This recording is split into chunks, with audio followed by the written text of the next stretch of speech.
Hi hello guys how are you all? So இந்த numbers எப்படி இருக்கு பாருங்க. இங்கே இந்த லிஸ்ட் தான் நான் தேடிக்கிட்டே இருந்தேன். லார்ஜஸ்ட் மார்க்கெட் பை நம்பர்னு போட்டிருக்காங்கல்ல. இப்போ நம்பர் ஆஃப் டிக்கெட்ஸ் சொல்லிட்டு number of admissions million of tickets as of 2022. இப்போ ஒரு டிக்கெட், ஒரு படத்துக்கு ஒரு டிக்கெட்டு தானே வேல்யூ. அப்படி பார்க்குறப்ப ஒரு எங்கடாது யூஎஸில் 699 டிக்கெட் பர்ச்சேஸ் பண்ணப்படுது ஒரு வருஷத்தில். ஒரு டிக்கெட்டோட வேல்யூ $14. அதாவது ஒரு ஆவரேஜாக சொல்கிறாங்க. அதாவது எக்ஸ்ட்ரீமான ஐமேக்ஸ் விஷயம் இல்லை, ரொம்ப மீடியாக்கான ஆவரேஜ் இல்லை, ரெண்டுத்துக்கும் நடுவில். ஸோ 10 to 25 இந்த ஆவரேஜில் தான் அவங்க 14ங்கிறது டெரைவ் பண்ணுறாங்க. ஆவரேஜாக எத்தனை ஸ்க்ரீன்ஸ் இருக்குது, எத்தனை டிக்கெட்ஸுங்க ஒரு பேசிக்கான ஆவரேஜ் எடுக்கிறாங்க. ஸோ யுனைடெட் ஸ்டேட்ஸில் 699 number of admissions millions of tickets as of 2022 எவ்வளோ 700 டிக்கெட் மில்லியன் டிக்கெட்ஸ் விற்கிறாங்கன்னா ஒரு டிக்கெட்டோட வேல்யூ $14. ஃப்ரான்ஸில் 148 மில்லியன் டிக்கெட் விற்கிறாங்கன்னா ஒரு டிக்கெட்டோட விலை $13. யுனைடெட் கிங்டமில் $12, ஜப்பானில் $12, சவுத் கொரியா $12. இப்போ நான் உங்களுக்கு ஆல்ரெடி காமிச்சேன்ல பெரிய பிக்கஸ்ட் பாக்ஸ் ஆஃபீஸ்னால் என்னென்னு சொல்லிட்டு, அது பாருங்க. அப்படியே எல்லாமே உங்களுக்கு வந்து ஒரு தெரியும் பாருங்க, ஒரு பேட்டர்ன் உங்களுக்கு தெரியும் பாருங்க. Bear with me guys. Statistics so $1 billion revenue இருக்குல்ல, யூஎஸ் தான் $9.7 பில்லியன். அந்த அந்த டெரிட்டரி பாக்ஸ் ஆஃபீஸ் ரெவன்யூ, அது விற்கிற average ticket price $14 per ticket.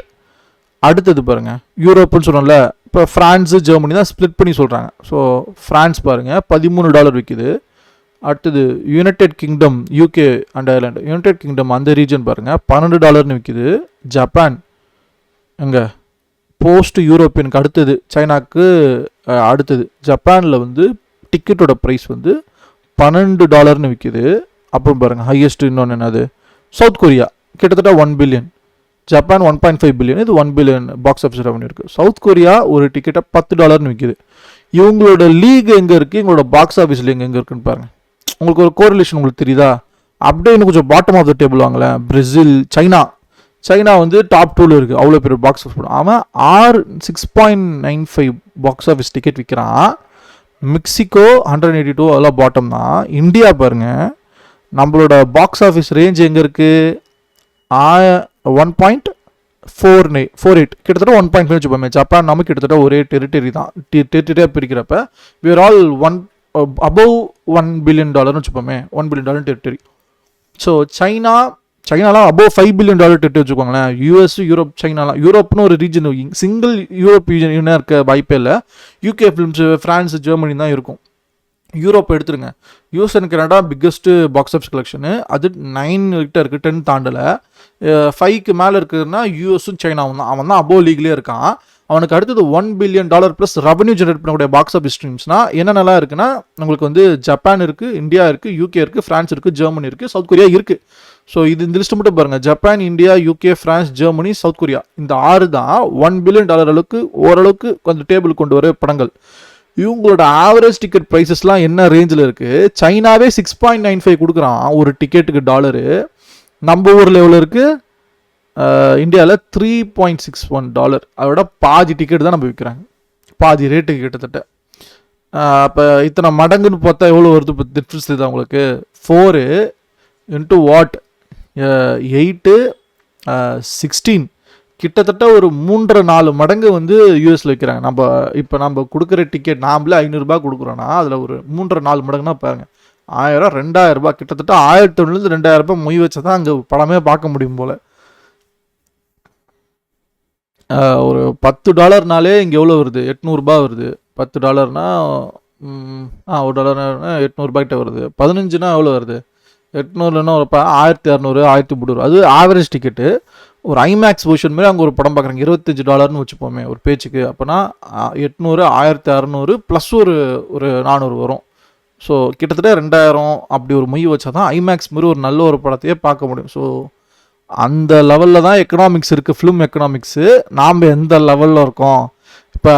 எங்கே number of millions of tickets விற்கப்படுது. நம்ம இப்போ டெமோக்ரட்டிஸ்டாக ஆகியிருக்கோம். இது ஒரு விஷயத்தில் நல்ல விஷயம் என்னென்னா, டிக்கெட் ப்ரைஸ் ஸ்லாப் கம்மியாக இருந்தாலும் நம்ம அதிகமான டிக்கெட் விற்கிறோம், நம்ம மக்கள் அவ்வளோ அதிகமாக இருக்காங்க. இப்போ சைனாவும் நம்மளும் கிட்டத்தட்ட பாப்புலேஷன் ரொம்ப அதிகம் இல்லை. வேர்ல்டு பாப்புலேஷன்ஸில் சைனா, இந்தியா வி ஹேவ் சர்ப்ளஸில் வேர்ல்டு பாப்புலஸ்ட் கண்ட்ரி நம்ம தானே.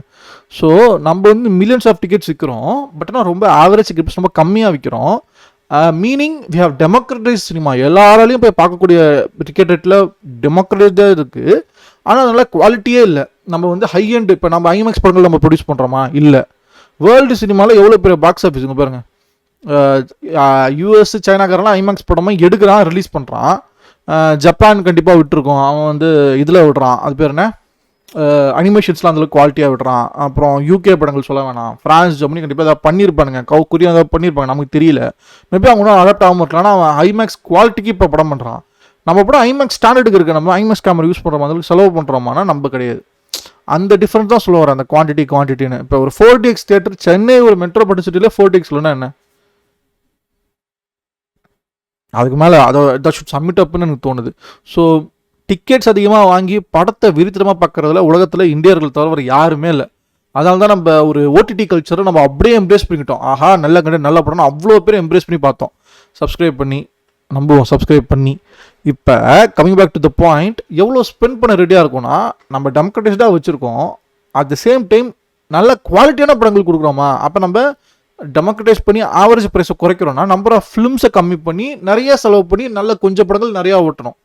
நமக்கு அதுவும் இல்லை. நம்ம ரீல்ஸ் மைண்ட் செட்டில் இப்போ ஒரு படம் வருது, ஒரு 28 days தான் விண்டோ, ஒரு 4 வாரம் தான் விண்டோ, 8 weeks விண்டோ கேட்குற ஓடிடிக்கே நம்ம எனக்கு வேணான்னு சொல்லி நம்ம மல்டிப்ளெக்ஸில் ரிலீஸ் பண்ணாமல், தியேட்டரில் நார்த் இந்தியாவில் மல்டிப்ளெக்ஸில் ரிலீஸ் பண்ணாமல் நம்ம மற்ற டிஸ்ட்ரிபியூட்டரை கொடுத்து லோக்கல் ரிலீஸ் சிங்கிள் தேட்டர்ஸ்க்கு மட்டும் ரிலீஸ் பண்ணி நம்ம காம்ப்ரமைஸ் பண்ணி நம்ம பிஸ்னஸ் பண்ணிகிட்ருக்கோம்.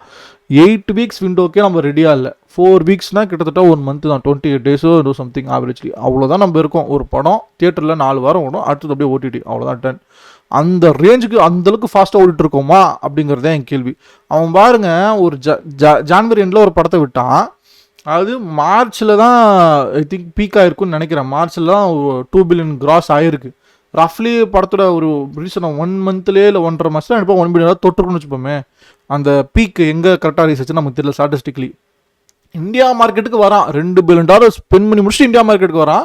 இங்கே இருக்க வார்னர் பஸ் இந்தியாவில் டிஸ்ட்ரிபியூஷன், வேர்ல்டு டிஸ்ட்ரிபியூஷன் அசைன் பண்ணி இங்கே இருக்க division Warner Bros India Tamil dub பண்ணி இன்னும் செலவு பண்ணி இன்னும் லோக்கலைஸ் பண்ணி தான் இன்னும் பீக் போயிருப்பான்.